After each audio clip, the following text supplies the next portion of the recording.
Good afternoon, Tar Heels. Here's what's going on at Carolina right now. Another horrific act of gun violence has stricken our country. Last night, a shooter opened fire in a California bar, leaving at least 12 people dead, including one police officer. Borderline Bar and Grill in Thousand Oaks, California, was hosting its weekly college country night when a gunman barged in and opened fire. The shooter has been identified as 28-year-old David Long, a U.S. Marine Corps veteran.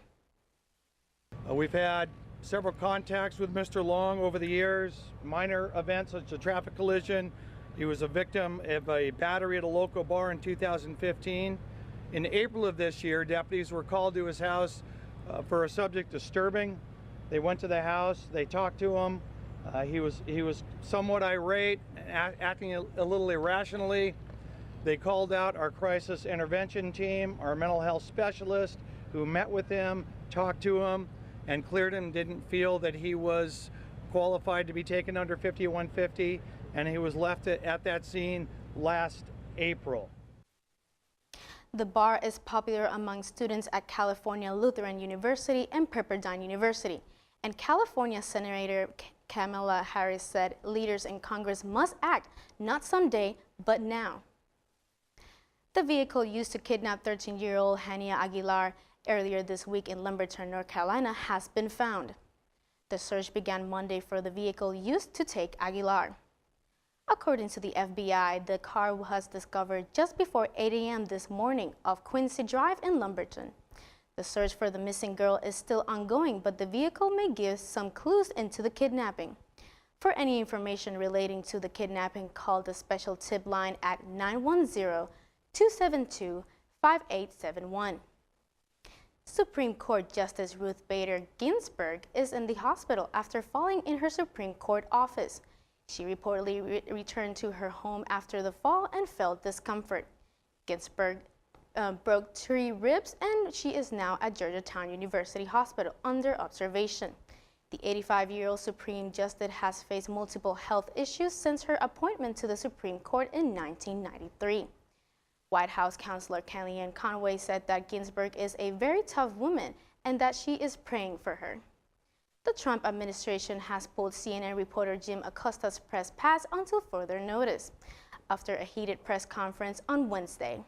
Invasion. Honestly, I think you should let me run the country, you run CNN, right. And if you did it well, your ratings would be much better. If I may ask one other question, Mr. President, if I may ask one other question, are you worried? That's enough. That's enough. Mr. President, that's enough. Ask one of the other folks. That's enough. Pardon me, ma'am.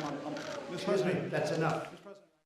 White House Press Secretary Sarah Sanders commented on the administration's actions, saying that Acosta was stripped of his hard pass, which lets him access the White House grounds. I saw the statement on my phone from Sarah Sanders that my press credentials were being revoked. I thought, well, maybe I'll get inside the White House for one more live shot on your show. And at that point, I was simply blocked from entering the facility. As a matter of fact, there was an officer who stood in front of the doorway to the security booth that I've gone through every day for the last, or every working day that I come to the White House for the last 5 years. So it was a pretty surreal experience. I mean, I never thought in this country that I wouldn't be able to go and cover the President of the United States simply because I was trying to ask a question. Stacey Abrams is not conceding to Brian Kemp in Georgia's gubernatorial race. The Democratic candidate argues that it is a high-stake contest that is too close to call. Kemp is currently leading with 50.4% of the vote and is 68,000 votes ahead of Abrams.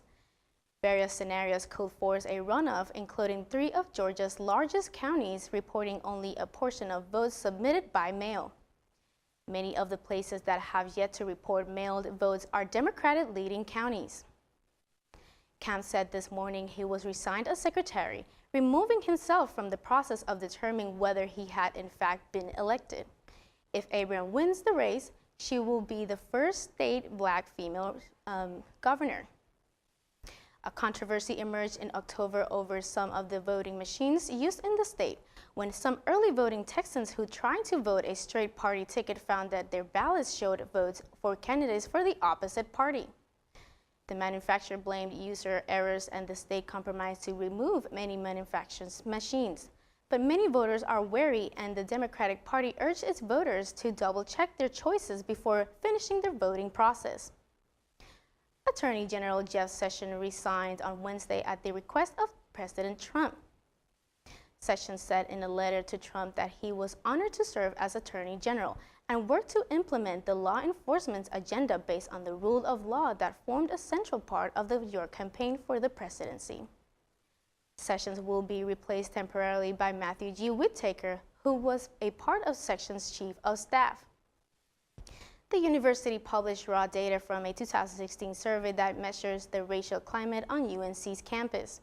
When broken down by race among undergraduates, 63.1% of people identifying as Black of African American, 30.2% of people identifying as Latino or Hispanic, and 8.5% of people identifying as white felt as isolated in the classroom because of their race. The release of the survey results comes 2 years late, as Folt promised the data will be released in fall 2016. The data comes at a time when conversations on race are at the forefront of university discussion due to the Silent Sam statue. Each year, hundreds of Carolina community members obtain or renew a passport at the annual passport drive hosted by UNC Globals. Officials from the U.S. Department of State are on campus once a year to accept passport applications and renewal applications, and to answer questions for Carolina students, faculty, staff, and their family. Application forms are available at the event or can be downloaded from the U.S. State Department website. The 2018 Passport Drive will take place November 7th and 8th from 10 a.m. until 3 p.m. on the 4th floor of the FedEx Global Education Center at the University of North Carolina at Chapel Hill. That's what's going on at Carolina right now. Be sure to follow us on our other social media, and if you see something you would like us to cover, tag us.